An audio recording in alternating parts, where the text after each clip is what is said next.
No necesitas la aprobación de nadie para tener éxito, lo que verdaderamente necesitas es atreverte a confiar en tu propia voz. Cada vez que dudas de ti mismo, entregas tu poder a los demás, renunciando a tu grandeza sin siquiera notarlo. En este audiolibro descubrirás que tu verdadero poder surge cuando dejas de imitar y comienzas a honrar la autenticidad de tu ser. Entender esto no solo cambiará tu forma de verte, sino que desbloqueará oportunidades que jamás imaginaste posibles. Pero antes suscríbete al canal para seguir descubriendo audiolibros transformadores como este, para aprender, disfrutar y evolucionar hacia la mejor versión de ti mismo con cada escucha. Y ahora sí, empecemos.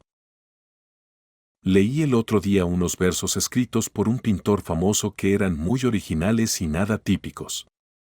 Cuando lees algo así, aunque hable de cualquier tema, siempre sientes una especie de advertencia en el fondo. La emoción que te transmiten esos versos es más importante que las ideas que explican. Creer en lo que piensas, confiar en que si algo te parece verdadero en tu interior también puede serlo para los demás, eso es tener genio. Si eres capaz de expresar esa convicción que llevas dentro, te darás cuenta de que tiene un valor universal, porque lo que sentimos muy profundo por dentro acaba saliendo al exterior, tarde o temprano. Nuestro primer pensamiento, ese que a veces dudamos en decir, un día nos será devuelto como si fuera un gran anuncio, como el sonido de las trompetas en el juicio final. Aunque cada uno de nosotros está acostumbrado a escuchar su propia voz interior, lo que hace especiales a personas como Moisés, Platón o Milton es que no copiaron lo que decían los libros ni repitieron lo que otros pensaban. Dijeron lo que ellos mismos creían de verdad. Cada persona debería aprender a prestar atención a ese destello de luz que le ilumina desde dentro, más que a las brillantes ideas de poetas y sabios famosos. Sin embargo, la mayoría de las veces despreciamos nuestras propias ideas solo porque vienen de nosotros mismos. En todas las grandes obras de genio reconocemos, en el fondo, pensamientos que nosotros también hemos tenido pero que rechazamos. Cuando los vemos escritos por otro, nos vuelven como algo grande y majestuoso. Las mejores obras de arte nos enseñan sobre todo una cosa, que debemos confiar en nuestra primera impresión, en esa intuición que sentimos espontáneamente y mantenernos firmes en ella. Aunque todo el mundo diga lo contrario. Si no lo hacemos, llegará un momento en el que otra persona, con mucho aplomo, exprese eso mismo que nosotros llevábamos dentro, y entonces no nos quedará más remedio que aceptar, con vergüenza, como si fuera suya. Una idea que en realidad siempre fue nuestra. Llega un momento en la vida de cada persona en el que se da cuenta de que tener envidia es una tontería y que intentar copiar a otros es como destruirse a uno mismo. Entiende que debe aceptarse tal como es, con sus cosas buenas y malas, porque ese es su destino. Aunque el mundo esté lleno de oportunidades, nada bueno llegará a su vida si no trabaja con esfuerzo en el terreno que le ha tocado cuidar. El poder que lleva dentro es algo totalmente nuevo en la naturaleza, y nadie, ni siquiera él mismo, sabe lo que es capaz de hacer hasta que lo intenta. No es casualidad que algunas personas, hechos o ideas nos impacten mucho y otras no. Eso tiene una especie de lógica secreta. Es como si nuestro ojo estuviera colocado en el sitio justo para ver ese destello concreto y poder contarlo. Sin embargo, solemos expresarnos a medias y nos da vergüenza reconocer esa idea especial que cada uno de nosotros lleva dentro. Si confiamos en esa idea y la transmitimos de manera sincera, las cosas saldrán bien. Pero Dios no permitirá que su obra se muestre a través de cobardes. Uno se siente liberado y feliz cuando pone de verdad su corazón en su trabajo y da lo mejor de sí mismo. En cambio, si hace o dice algo que no nace de su verdadero yo, nunca encontrará paz. Aunque parezca que se ha quitado un peso de encima, no será una liberación de verdad. Si actúa así, su talento le abandonará, no se sentirá inspirado, ni se le ocurrirán ideas nuevas, ni tendrá esperanza. Confía en ti mismo, todos los corazones vibran con esa fuerza interior. Acepta el lugar que la providencia, es decir, el destino, ha elegido para ti, el momento histórico en el que vives, la gente que te rodea, los acontecimientos que te tocan vivir. Los grandes hombres siempre han hecho eso, se han entregado con confianza al espíritu de su época, sabiendo que la verdadera fuerza estaba en su propio corazón, en su trabajo, en su forma de ser. Ahora que somos adultos, tenemos que afrontar ese mismo destino superior con la cabeza alta, no escondiéndonos como cobardes, ni huyendo cuando todo cambia, sino actuando como guías, salvadores y personas que hacen el bien. Avanzando con fuerza en medio del caos y la oscuridad. La naturaleza nos da grandes lecciones, sobre todo si nos fijamos en el comportamiento de los niños pequeños, de los bebés e incluso de los animales. Ellos no tienen esa mente dividida y desconfiada que a veces tenemos los adultos, que nos hace dudar de nuestros sentimientos porque calculamos fríamente las dificultades. Como su mente es pura, su mirada sigue siendo libre y directa, y cuando los miramos, a veces nos dejan sin palabras. Los niños no intentan adaptarse a los demás, son los demás los que se adaptan a ellos.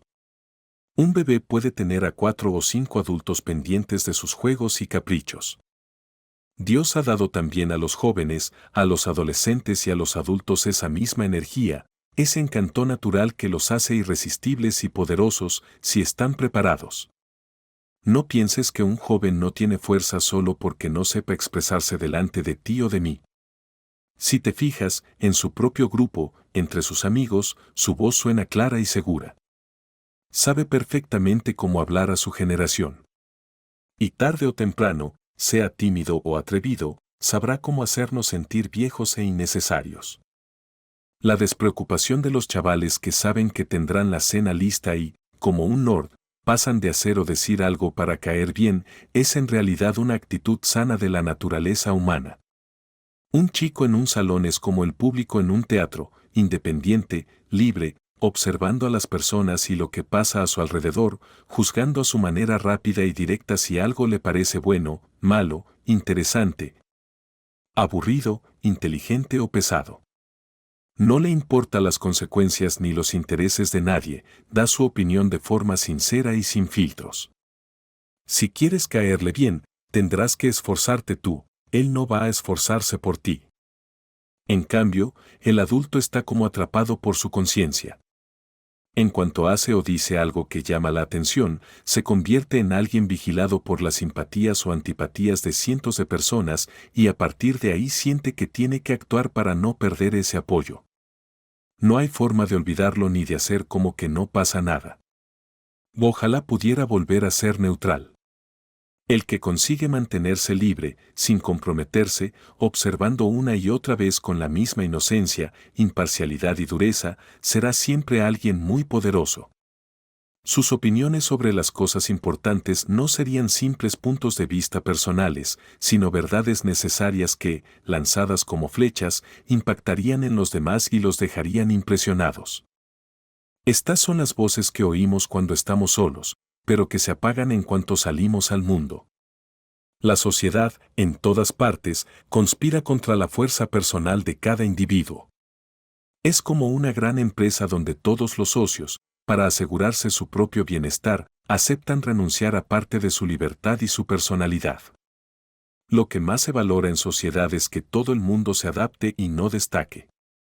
La confianza en uno mismo es lo que más temen. No valoran a las personas auténticas ni a los verdaderos creadores, sino solo los nombres famosos y las costumbres establecidas. Quien quiera ser verdaderamente un hombre debe ser un inconformista.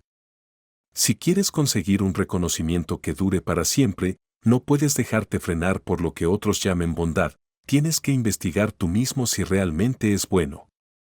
Al final, lo único verdaderamente sagrado es ser fiel a tu propia mente. Perdónate a ti mismo y verás cómo el mundo también te acepta. Recuerdo que, cuando era joven, un consejero en el que confiaba mucho me presionaba para que siguiera las antiguas enseñanzas de la iglesia. Cuando le pregunté qué tenía que ver todo eso conmigo si yo vivía de acuerdo a lo que sentía por dentro, me respondió, pero puede que esos impulsos vengan de abajo y no de arriba. Yo le contesté, no me lo parece, pero si soy hijo del diablo, viviré como el diablo. Para mí, no hay otra ley sagrada que la de mi propia naturaleza.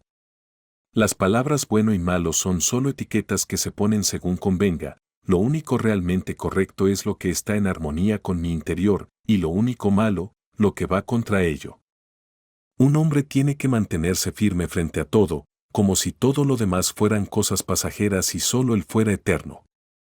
Me da vergüenza pensar en lo rápido que nos rendimos ante insignias, nombres, grandes grupos o instituciones que ya no significan nada.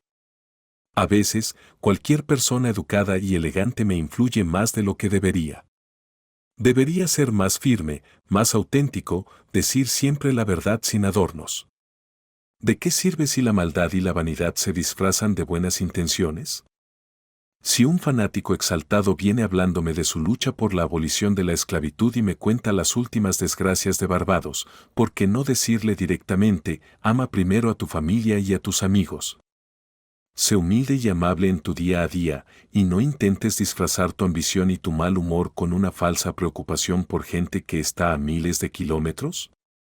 Quizás sería un comentario brusco, pero la verdad es más valiosa que una falsa muestra de amor. Tu bondad debe ser verdadera y sólida, no una excusa para quedar bien. A veces hay que predicar incluso un poco de dureza para equilibrar tanto falso sentimentalismo. Cuando siento que mi auténtico yo me llama, no puedo preocuparme de complacer a mi padre, a mi madre, a mi esposa o a mi hermano. Escribiría capricho en el marco de mi puerta, no porque me conforme con un simple capricho, sino porque no pienso pasarme el día justificando lo que hago o dejo de hacer. No esperes que te explique por qué busco o evito a ciertas personas. Por eso tampoco acepto, como me dijo hoy un buen hombre, que sea mi deber mejorar la situación de todos los pobres. ¿Son mis pobres? A ti, filántropo ingenuo, te digo que me cuesta soltar $1, 10 céntimos o 1 céntimo a alguien con quien no tengo ninguna conexión real.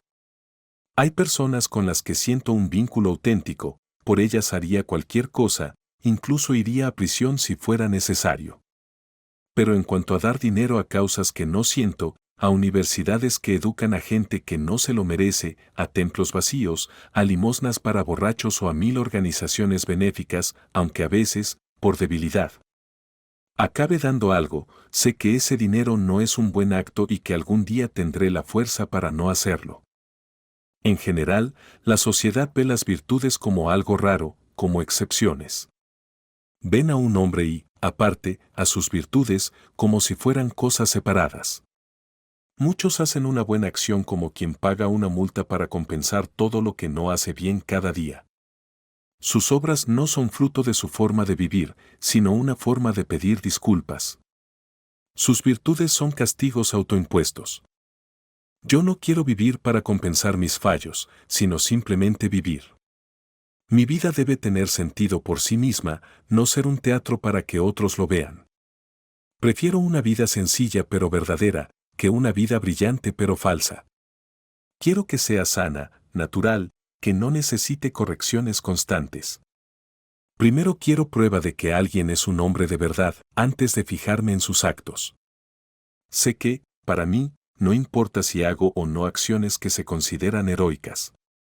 No tengo por qué pagar para tener un derecho que ya me pertenece. Aunque mis talentos sean pequeños, existo, y eso es suficiente, no necesito que nadie lo confirme con medallas o aplausos. Lo que debo hacer es todo lo que realmente me importa, no lo que los demás piensen.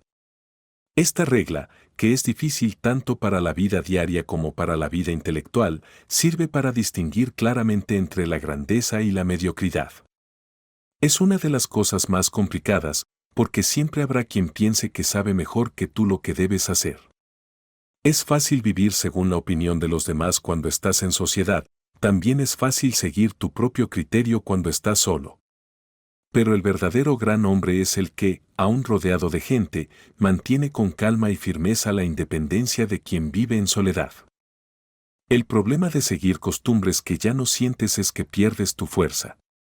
Tu tiempo se malgasta y tu verdadero carácter se va borrando poco a poco. Si mantienes viva una iglesia en la que ya no crees, apoyas una organización bíblica que no te importa, o votas con un gran partido político sin pensarlo de verdad. Si te limitas a seguir las modas y las costumbres como una ama de casa que pone la mesa sin ganas, al final es imposible reconocer quién eres realmente. Y tú mismo pierdes fuerza para tu vida. Haz tu propio trabajo y te conoceré. Haz tu propio trabajo y te fortalecerás. La vida de quien se adapta sin pensar a lo que le rodea es como jugar a la gallina ciega. Si sé de qué grupo formas parte, ya sé lo que vas a decir antes de que abras la boca. Si escucho a un predicador anunciar que va a hablar sobre la importancia de alguna tradición de su iglesia, ya sé que no va a decir nada nuevo ni sincero. Sé que no se atreverá a mirar todos los lados del asunto, sino solo el que se le permite, como quien defiende un caso de forma profesional, sin creer realmente en lo que dice. Esta falta de autenticidad se nota enseguida. La mayoría de las personas se ha vendado los ojos con las opiniones de algún grupo y se ha atado a él. Y esta conformidad no hace que se equivoquen solo en algunos temas, sino que convierte toda su vida en algo falso. Hasta sus verdades dejan de ser verdaderas. Su 2 no es un 2 real, su 4 no es un 4 real. Así que cada palabra que dicen nos incomoda y no sabemos ni por dónde empezar a corregirlos. Mientras tanto, la naturaleza no tarda en vestirnos con el uniforme de la prisión del grupo al que pertenecemos. Al final hasta nuestra forma de caminar o de poner la cara se va adaptando y acabamos teniendo la expresión más tonta y vacía. Hay una experiencia muy molesta que seguro que todos hemos vivido, ese gesto falso de la sonrisa forzada, esa mueca que hacemos en conversaciones donde no estamos a gusto, solo por aparentar interés. El cuerpo lo siente, los músculos, al moverse de forma forzada y no natural, nos provocan una sensación muy desagradable. Cuando eres un inconformista, el mundo te castiga mostrándote su desagrado. Por eso, un hombre debe aprender a valorar una cara de enfado. Notas esas miradas torcidas, ya sea por la calle o en casa de un amigo. Si esas malas caras vinieran de personas que también actúan con la misma firmeza que tú, quizá tendría sentido preocuparse. Pero, en realidad, tanto las caras amables como las caras enfadadas de la mayoría de la gente no tienen un motivo profundo, cambian como el viento o como las noticias que leen en el periódico. Aún así, el rechazo de la gente común puede ser más duro que el de los poderosos. Para un hombre que conoce el mundo y tiene carácter, no es demasiado difícil soportar el desprecio de las clases cultas. Su furia suele ser disimulada y moderada, porque saben que también pueden ser atacados. Pero cuando a su rechazo se suma la rabia del pueblo, cuando se enfada la gente ignorante y pobre, cuando despierta esa fuerza bruta que duerme en lo más bajo de la sociedad, entonces hace falta tener un espíritu grande y religioso, capaz de ver toda esa violencia como algo sin importancia, algo que no puede tocarte de verdad. Otro miedo que nos frena a la hora de confiar en nosotros mismos es el miedo a no ser coherentes. Sentimos un respeto exagerado por lo que dijimos o hicimos en el pasado, porque sabemos que los demás solo pueden juzgarnos por lo que recuerdan de nosotros y nos da miedo decepcionarlos. Pero, ¿por qué deberías aferrarte a lo que fuiste? ¿Por qué arrastrar ese peso muerto de tu pasado solo para no contradecirte? Supón que te contradices, ¿qué pasa? No es tan grave. De hecho, parece más sabio no fiarse demasiado de la memoria ni de tus propias acciones pasadas. Lo mejor es poner todo el pasado a prueba, con ojos nuevos, cada día, y vivir como si cada día fuera totalmente nuevo. Puede que en tus ideas hayas negado que Dios tenga una forma o personalidad, pero si un día sientes un impulso auténtico del alma, aunque contradiga lo que pensabas antes, síguelo sin miedo. Deja tus viejas teorías atrás, como José dejó su capa en manos de la tentadora, y escapa hacia lo que tu corazón te diga en ese momento. La obsesión por ser coherente todo el tiempo es una tontería propia de mentes pequeñas, esas que admiran los políticos mediocres, los filósofos rígidos y ciertos santos. Un alma grande no tiene nada que ver con eso. Le importa tan poco como su sombra proyectada en una pared.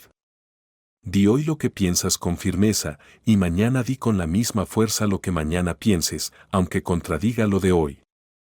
Pero te van a malinterpretar, dirán. ¿Y qué pasa si te malinterpretan? Pitágoras fue malinterpretado, y también Sócrates, Jesús, Lutero, Copérnico, Galileo, Newton. Todos los grandes espíritus de la historia fueron malentendidos. Ser grande es, precisamente, ser malinterpretado. Estoy convencido de que nadie puede ir contra su verdadera naturaleza. Todo lo que hacemos, aunque parezca aleatorio o contradictorio, al final sigue las leyes profundas de nuestro ser, igual que los picos irregulares de los Andes o del Himalaya no cambian la forma redonda de la Tierra. No importa cómo nos analicen o juzguen. Un carácter verdadero es como un poema complicado, lo leas de adelante hacia atrás o de lado, siempre acaba diciendo lo mismo. Así quiero vivir yo, día a día, diciendo honestamente lo que pienso, sin preocuparme de planificar ni de corregirme, confiando en que, aunque no lo vea, todo tendrá al final su equilibrio. Mi vida, como un libro, debería oler a bosque y sonar al zumbido de los insectos. Hasta una simple golondrina que veo en la ventana, llevando un hilo o una pajita en el pico, debería formar parte de esa red que estoy tejiendo sin darme cuenta. Somos lo que somos, y eso se transmite incluso más allá de nuestras acciones. El carácter de una persona enseña más que sus palabras o sus gestos. Mucha gente cree que solo muestra su virtud o su vicio cuando actúa de forma evidente, pero no se da cuenta de que, a cada momento, aunque no diga nada, está desprendiendo una especie de perfume que lo revela todo. Todas las acciones de una persona estarán conectadas y cada una de ellas es honesta y nace de forma natural en su momento. Aunque parezcan muy distintas entre sí, si salen de una misma voluntad auténtica, acabarán formando un conjunto armonioso. Las diferencias solo se notan cuando se mira de cerca o con una mentalidad estrecha. Si elevas la mirada, verás que todas siguen una misma dirección profunda. El viaje del mejor barco es un zigzag lleno de cambios de rumbo. Pero si lo miras desde lejos, ves que su camino sigue una línea recta hacia su destino. Del mismo modo, una acción verdadera tuya explicará por sí misma todas tus otras acciones verdaderas. En cambio, si solo actúas por complacer a los demás, no explicarás nada de ti. Actúa siempre por ti mismo y entonces tus actos pasados, también sinceros, te apoyarán y te defenderán ahora. La grandeza siempre mira hacia el futuro. Si hoy soy capaz de mantenerme firme y hacer lo correcto sin preocuparme de las opiniones, es porque en el pasado también he hecho lo correcto y he ido construyendo esa fuerza interior. Pero, en todo caso, hagas lo que hagas, haz lo correcto ahora. No te fijes en las apariencias y siempre serás capaz de mantenerte firme. La fuerza del carácter se construye poco a poco, como una acumulación de días vividos con virtud. ¿De dónde viene esa majestad que vemos en los grandes héroes del Parlamento o del campo de batalla? Viene de la conciencia de una cadena de grandes días y victorias pasadas. Es como si caminaran acompañados por un grupo de ángeles invisibles. Eso es lo que daba poder a la voz de Chatham, la dignidad al porte de Washington o la intensidad a la mirada de Adams. El honor nos inspira respeto porque no es algo pasajero ni nuevo. Es una virtud antigua, sólida, que no busca nuestra admiración como una trampa, sino que tiene raíces profundas. Por eso, cuando vemos honor en alguien, aunque sea joven, sentimos que estamos ante algo con un linaje noble y verdadero. Espero que estos días hayamos dejado atrás la obsesión por la conformidad y la coherencia. Que esas palabras se queden como tonterías de periódico. En lugar del clásico gong que anuncia la cena, preferiría escuchar el silbido de un pífano espartano, algo que llame a la acción y al coraje. Basta ya de inclinarnos y pedir disculpas. Si un gran hombre viene a comer a mi casa, no quiero esforzarme en agradarle, quiero que sea él quien quiera agradarme a mí. En mi casa representaré a toda la humanidad. Quiero que sea amable, sí, pero sobre todo que sea sincero. Tenemos que enfrentarnos y rechazar la mediocridad y la complacencia que dominan nuestra época. Hay que echar en cara a la rutina, a los negocios y a los cargos importantes esta verdad, que allí donde un hombre trabaja con autenticidad, hay un gran pensador y un gran actor en acción. Un verdadero hombre no pertenece a un tiempo o lugar concreto, él es el centro de todo. Donde está la naturaleza misma. Él mide a los demás, mide a los acontecimientos, y no es un reflejo de nadie más. La mayoría de las personas en sociedad nos recuerda a otras cosas o a otras personas. Pero el verdadero carácter, la verdadera realidad, no te recuerda a nada, llena el espacio completamente. Un hombre auténtico debe ser tan grande que todas las circunstancias le den igual. Cada verdadero hombre es una causa en sí mismo, un país entero, una época completa. Necesita espacio, números y tiempo infinito para desplegar todo su potencial, y las generaciones futuras lo seguirán como quien sigue a un líder natural. Nace César y, con el tiempo, surge el Imperio Romano. Nace Cristo y millones de mentes crecen inspiradas por su genio, hasta llegar a confundirlo con la misma idea de virtud y de lo que es posible para el ser humano. Una gran institución es simplemente la sombra proyectada de un gran hombre. El monacato viene de Antonio el Eremita, la Reforma, de Lutero, los cuáqueros, de Fox, el metodismo, de Wesley, la abolición de la esclavitud, de Clarkson. Milton llamó a Escipión la cumbre de Roma. Toda la historia, al final, no es más que la biografía de unas pocas personas firmes y auténticas. Que el hombre sepa cuánto vale y mantenga todo a sus pies. No debe ir husmeando, robando o moviéndose por el mundo como un mendigo, como alguien que no tiene derecho a estar aquí. El mundo existe para él.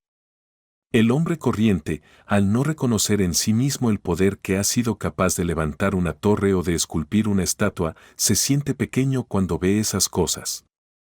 Para él, un palacio, una estatua o un libro caro parecen algo ajeno e intimidante, como un coche de lujo, y siente que le preguntan, ¿tú qué haces aquí? Pero en realidad todo eso le pertenece. Son cosas que piden su atención, que están ahí esperando a que él se dé cuenta de que puede reclamarlas.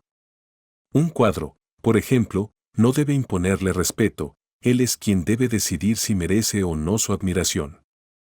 La historia que se cuenta de un borracho que es recogido en la calle, llevado a casa de un duque, lavado, vestido y tratado como un noble, hasta el punto de creer que ha perdido la cabeza. Gusta tanto porque refleja muy bien nuestra situación. Somos como ese borracho, estamos en un mundo increíble y, cuando despertamos un poco y usamos la razón, descubrimos que no somos unos intrusos, sino los verdaderos príncipes. Nuestra forma de leer también es servil y aduladora. Cuando leemos historia, nuestra imaginación nos engaña. Nos parece que reino, poder, Estado son palabras mucho más grandes que la vida de personas normales como John o Edward trabajando un día cualquiera. Pero, en realidad, las cosas esenciales de la vida son iguales para todos, la suma de sus vidas es la misma. ¿Por qué tanta admiración por personajes como Alfred, Skanderberg o Gustavus? Imaginemos que fueron virtuosos, ¿acaso gastaron toda la virtud? La oportunidad de hacer algo grande hoy depende tanto de ti como dependió de ellos en su momento. Cuando las personas comunes actúen siguiendo ideas originales, el brillo que ahora atribuimos a las acciones de los reyes pasará a las acciones de los hombres de a pie. El mundo ha aprendido de sus reyes, que han captado la atención de naciones enteras. Esa imagen tan poderosa enseñó, aunque de forma oscura, que entre los hombres debe haber respeto mutuo. La lealtad con la que la gente ha aceptado que el rey o el noble tengan su propia ley y su propio modo de ver el mundo, sin pagarles con dinero pero sí con honor, demuestra algo más profundo, que todos, en el fondo, sienten que tienen ese mismo derecho y valor, aunque no siempre lo reconozcan. La fuerza que tiene cualquier acción independiente se entiende mejor cuando pensamos en la razón por la cual confiar en uno mismo. ¿Quién tiene realmente ese poder interior? ¿Qué identidad original permite esa confianza universal? ¿Qué es esa especie de estrella misteriosa, que no podemos medir ni calcular, pero que da un brillo especial incluso a los actos más pequeños e imperfectos, siempre que haya un poco de independencia? Si investigamos de verdad, llegamos a la fuente de todo, la espontaneidad, el instinto. Eso que llamamos intuición es la sabiduría más profunda. Todo lo que aprendemos después es solo enseñanza añadida. En esa fuerza vital, En ese hecho último que no se puede analizar más, tienen su origen todas las cosas. Ese sentimiento de ser que a veces, en momentos de calma, surge en el alma sin saber cómo, no es diferente de las cosas que vemos, del espacio, de la luz, del tiempo, de los hombres. Todo viene de la misma fuente. Primero compartimos la vida que da origen a todo lo que existe, y luego vemos el mundo como un conjunto de formas y apariencias, olvidando que estamos unidos a su causa. Ahí está la fuente de toda acción y de todo pensamiento verdadero. Ahí es donde respiramos esa inspiración que da sabiduría, y negarlo sería como negar lo divino o caer en el ateísmo. Vivimos inmersos en una inteligencia inmensa que nos hace ser receptores de su verdad y herramientas de su acción. Cuando percibimos la justicia o la verdad, no las inventamos, solo dejamos que fluyan a través de nosotros. Si intentamos averiguar de dónde vienen o diseccionar el alma que las recibe, todo intento de filosofía falla. Solo podemos decir si están presentes o no. Cada uno distingue entre los pensamientos que genera voluntariamente y las percepciones que simplemente le llegan. Y sabe que esas percepciones son verdaderas con la misma certeza con la que sabe que existe el día y la noche.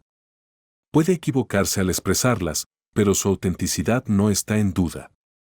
Nuestros actos y logros voluntarios son como paseos sin rumbo. En cambio, la percepción más pequeña, el sentimiento más leve que surge de nuestro interior verdadero, domina por completo nuestra curiosidad y nuestro respeto. La gente superficial confunde fácilmente las percepciones con las opiniones, porque no entiende la diferencia, creen que vemos lo que queremos ver. Pero la percepción real no depende de nuestra voluntad, es inevitable. Si veo una verdad, mis hijos la verán después, y también, con el tiempo, toda la humanidad. Aunque ahora mismo sea solo mía, esa percepción existe como existe el sol. La conexión entre el alma y el espíritu divino es tan pura que resulta un error buscar intermediarios o ayudas externas. Cuando Dios habla, no comunica solo una cosa, lo llena todo, lo crea todo de nuevo en ese instante. Su voz no solo transmite palabras, sino que derrama luz, naturaleza, tiempo, almas, todo desde el centro mismo del pensamiento presente. Y en ese momento, lo nuevo da sentido y crea el todo. Si una mente es sencilla y abierta a esa sabiduría divina, lo viejo desaparece, ya no hacen falta profesores, textos, templos ni tradiciones. Vive plenamente en el presente, absorbiendo pasado y futuro en el ahora. Todo se vuelve sagrado en su relación con esta mente viva. Todas las cosas se reducen a su centro esencial y los milagros pequeños se funden en un gran milagro universal. Por eso, si alguien dice que conoce a Dios pero te remite a las fórmulas y frases de pueblos viejos, de otros tiempos y otros mundos, no le creas. ¿Es acaso mejor la bellota que el gran roble en el que se convierte? ¿Es mejor el padre que el hijo que representa su madurez? Entonces, ¿por qué tanto culto al pasado? Los siglos se confabulan para aplastar la frescura y la autoridad natural del alma. El tiempo y el espacio son solo ilusiones que crea el ojo, pero el alma es la luz verdadera, donde está el alma, es de día, donde ha estado y ya no está, es de noche. La historia es inútil y hasta ofensiva si pretende ser algo más que una simple fábula que nos inspire a ser nosotros mismos. El hombre de hoy es tímido y pide disculpas constantemente, ya no se atreve a decir pienso, existo sin recurrir a citas de santos o sabios. Se siente pequeño incluso ante una brizna de hierba o una rosa en flor. Pero las rosas que veo bajo mi ventana no dependen de ninguna rosa pasada o futura, ellas son perfectas en este mismo momento. No hay un tiempo especial para ellas, cada instante en su existencia es pleno y suficiente. Antes de florecer, toda su vida ya está actuando, al florecer, no hay más que añadir, y cuando se marchita, tampoco hay nada que restar. Su ser está completo en cada momento. En cambio, el hombre vive atrapado entre el pasado y el futuro, lamentándose por lo que fue o soñando con lo que vendrá, sin darse cuenta de la riqueza que le rodea ahora mismo.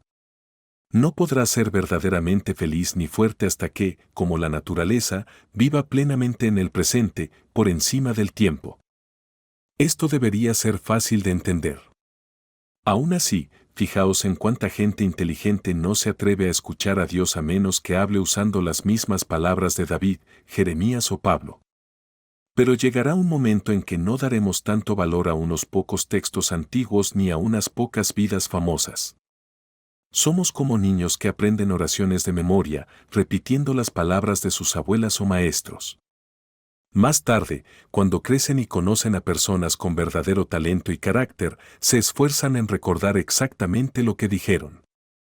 Sin embargo, cuando uno alcanza el nivel de conciencia de aquellos que dijeron esas frases, entiende que no necesita conservarlas, puede crear sus propias palabras, igual de válidas, en el momento en que las necesite.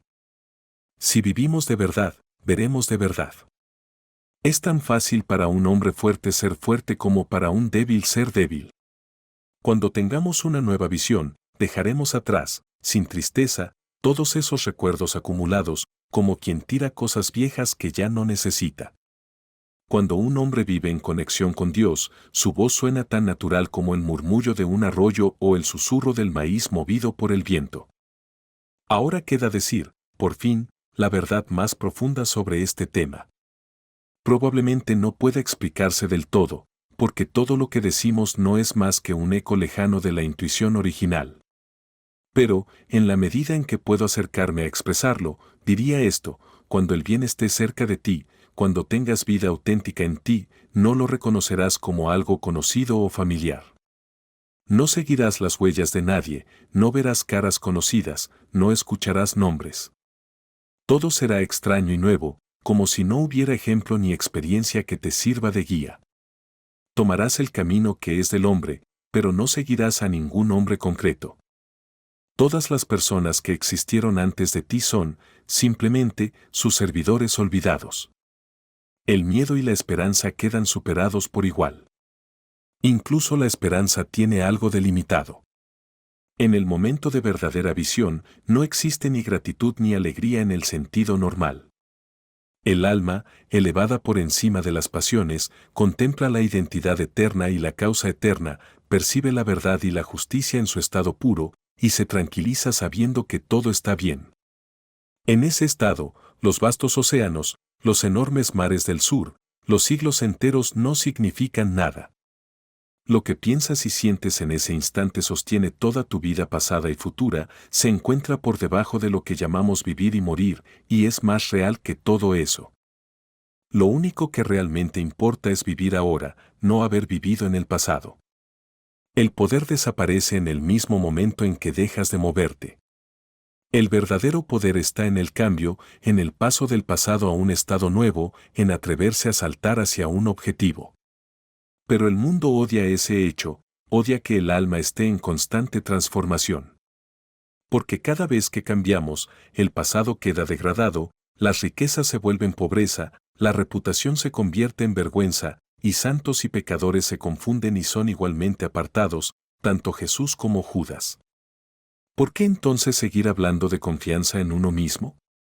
Mientras el alma está viva y presente, no necesita confianza, actúa, existe. Hablar de confianza es solo una forma superficial de expresarlo. Lo importante no es hablar de la confianza, sino del ser que actúa y vive. El que obedece más profundamente a su verdadera naturaleza tendrá más poder que yo, aunque no haga nada visible. Yo acabaré girando a su alrededor, atraído como los planetas a una estrella. Pensamos que es exagerado hablar de una virtud elevada, pero aún no entendemos que la virtud verdadera es como una cima, quien sea flexible y receptivo a los principios más profundos, por la misma ley natural. Acabará superando y gobernando a todas las ciudades, naciones, reyes, ricos y poetas que no lo sean. Todo, al final, se resuelve en el gran uno, en la unidad bendita. La existencia misma es el atributo de la causa suprema, y la bondad de las cosas se mide por cuánto de esa existencia verdadera contienen. Todo lo auténtico tiene valor por la cantidad de esa fuerza vital que lleva dentro. El comercio, la agricultura, la caza, la elocuencia, incluso el porte personal de alguien, merecen respeto en la medida en que son manifestaciones, aunque imperfectas, de esa energía. Veo que la misma ley funciona en la naturaleza. Para crecer y conservarse, cada cosa debe tener poder en sí misma. Un planeta que se forma y encuentra su equilibrio, un árbol que se endereza tras un vendaval, los recursos con los que sobreviven animales y plantas, todo esto muestra autosuficiencia, y por tanto, reflejan también esa alma que confía plenamente en sí misma. Así que todo debe concentrarse, no andemos perdidos de un lado a otro, sentémonos en casa, en contacto con nuestra causa interior. Sorprendamos y dejemos sin palabras a la multitud de gente, libros e instituciones con la simple declaración de que lo divino está en nosotros.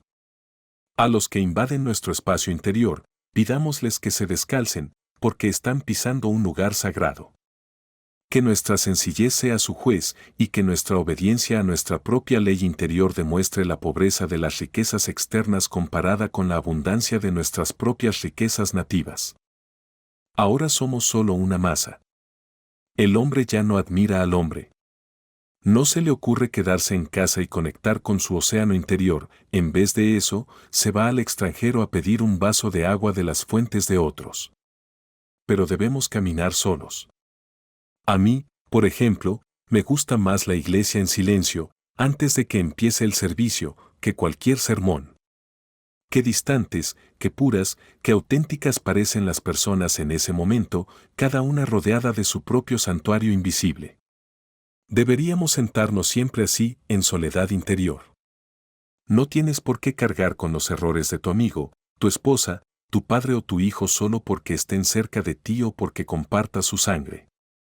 Todos los hombres comparten mi sangre, y yo la de ellos, pero eso no significa que deba adoptar sus locuras o sus tonterías, ni siquiera hasta el punto de avergonzarme de ellas. Tu aislamiento no debe ser físico, sino espiritual, una forma de elevarte. A veces parece que todo el mundo conspira para molestarte con asuntos triviales, el amigo, el cliente, el hijo, la enfermedad, el miedo, la necesidad, la caridad. Todos llaman a tu puerta al mismo tiempo diciendo, ven con nosotros.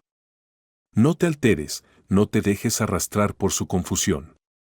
El poder que los demás tienen para molestarte se lo das tú mismo por una débil curiosidad. Nadie puede acercarse a ti si no es a través de un acto tuyo. Tenemos lo que amamos, pero es nuestro deseo el que nos aleja del amor. Si no podemos elevarnos de golpe a la santidad de la obediencia y la fe, al menos deberíamos resistir nuestras tentaciones, entrar en una especie de guerra interior y despertar en nosotros el coraje y la constancia. Como los antiguos dioses sajones Thor y Woden. Hoy en día, en estos tiempos suaves, eso significa simplemente decir la verdad. Miremos bien esa hospitalidad falsa y ese afecto fingido que solemos practicar. No sigamos viviendo para complacer las expectativas de personas engañadas y que también nos engañan.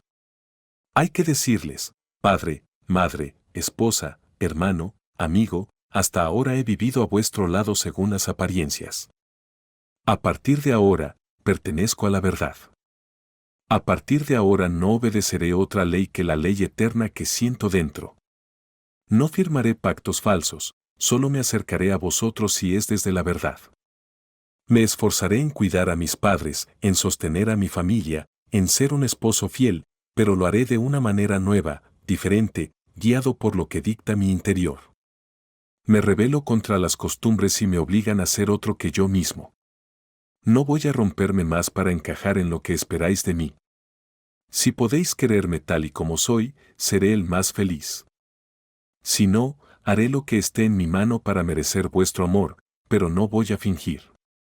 No ocultaré mis gustos ni mis rechazos. Confiaré tanto en la santidad de lo que siento en el fondo que haré, bajo el sol y la luna, lo que mi corazón me dicte con alegría. Si sois nobles, os querré, si no lo sois, no fingiré atenciones falsas que dañen tanto a vosotros como a mí. Si sois sinceros, pero vuestra sinceridad no conecta conmigo, quedaros con quienes sí lo hagan, yo buscaré a los míos. No hago esto desde el egoísmo, sino con humildad y honestidad. Vivir en la verdad nos interesa a todos, aunque hayamos vivido mucho tiempo en la mentira. ¿Suena duro hoy? Quizás sí, pero pronto aprenderéis a amar lo que dicta vuestra verdadera naturaleza tanto como yo amaré la mía. Y si seguimos el camino de la verdad, tarde o temprano estaremos seguros. Puede que, al principio, moleste a esos amigos. Pero no voy a vender mi libertad ni mi poder para proteger su sensibilidad. Además, todos tenemos momentos de claridad en los que, mirando hacia la verdad absoluta, nos damos cuenta de lo que es correcto. Entonces entenderán lo que he hecho y ellos mismos actuarán igual. La gente corriente cree que, si rechazas los modelos populares, es porque rechazas todo modelo y te entregas al desorden total. Y también está el tipo descarado que usa la palabra filosofía para justificar sus errores y sus vicios. Pero la ley de la conciencia sigue ahí, intacta. Todos, antes o después, tendremos que rendir cuentas, o ante los demás o ante nosotros mismos. Puedes vivir cumpliendo con los deberes que la sociedad espera de ti, preguntándote si has sido un buen hijo, buen vecino, buen ciudadano, si has tratado bien hasta a tu gato y a tu perro, si alguien tiene algo que reprocharte. Pero también puedes dejar de medir tu vida con esos parámetros externos y seguir tu propia ley interior. Si cumples con tus propias exigencias profundas, puedes liberarte del código social que marca lo que deberías hacer.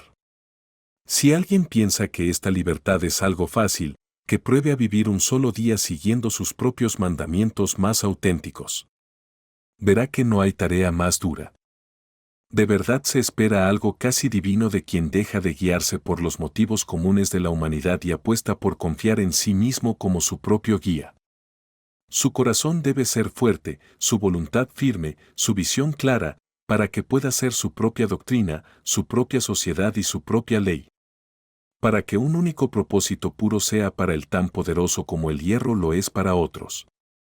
Si uno mira cómo están las cosas hoy en día, verá que esta forma de vivir es más necesaria que nunca. Parece que nos han arrancado el tendón y el corazón, somos cobardes, quejicas, desanimados. Tenemos miedo a la verdad, miedo a la suerte, miedo a la muerte, y nos tenemos miedo unos a otros. Nuestra época ya no produce personas grandes y auténticas. Lo que necesitamos son hombres y mujeres que renueven la vida y la sociedad, pero la mayoría no puede ni siquiera sostenerse a sí misma. Tienen ambiciones enormes, pero no tienen la fuerza práctica para cumplirlas. Viven pidiendo, rogando, mendigando.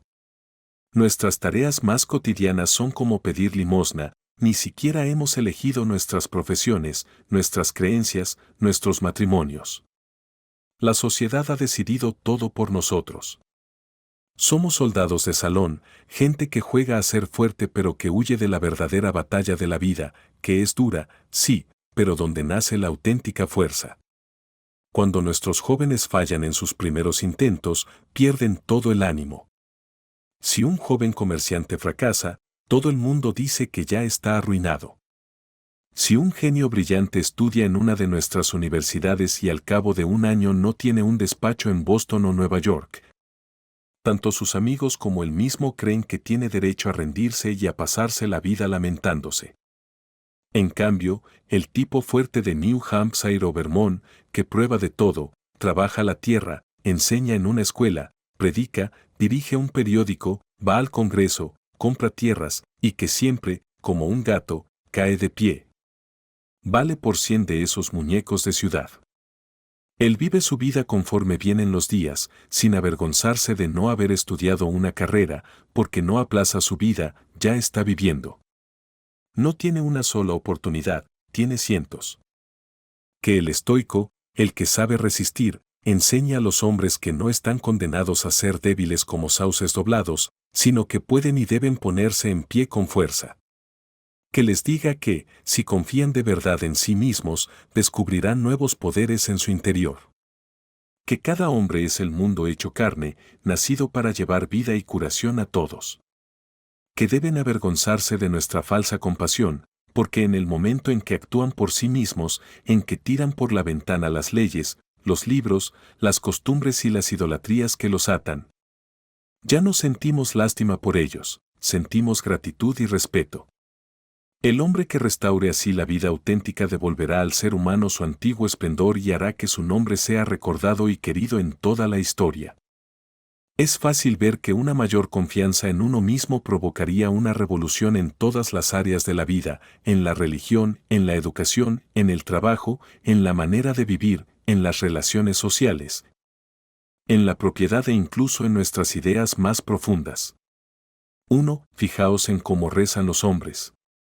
Lo que llaman oficio sagrado no es tan valiente ni tan fuerte como debería ser. El rezo, tal y como se practica muchas veces, mira hacia afuera y pide que venga algo externo, una ayuda de fuera, como si necesitáramos que otro nos salve. Y se pierde en un enredo sin fin entre lo natural y lo sobrenatural, entre mediadores y milagros. Rezar para conseguir una cosa concreta, en vez de buscar simplemente todo lo bueno, es algo mezquino. El verdadero rezo es la contemplación de la vida desde un punto de vista superior. Es como hablar a solas con el alma, una conversación alegre y profunda. Es el Espíritu de Dios viendo y celebrando sus propias obras.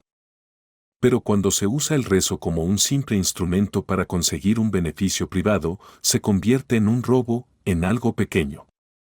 Eso supone creer que naturaleza y conciencia están separadas, en vez de verlas como una unidad. En el momento en que un hombre esté en armonía con Dios, no pedirá nada, porque verá el rezo en cada una de sus acciones.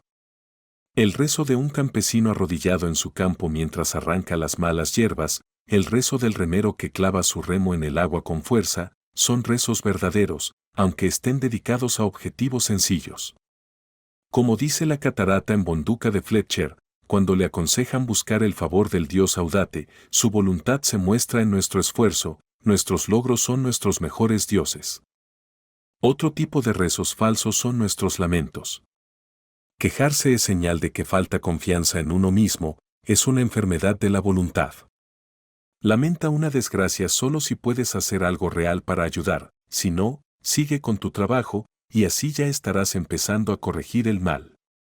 Nuestra simpatía suele ser pequeña y mal enfocada.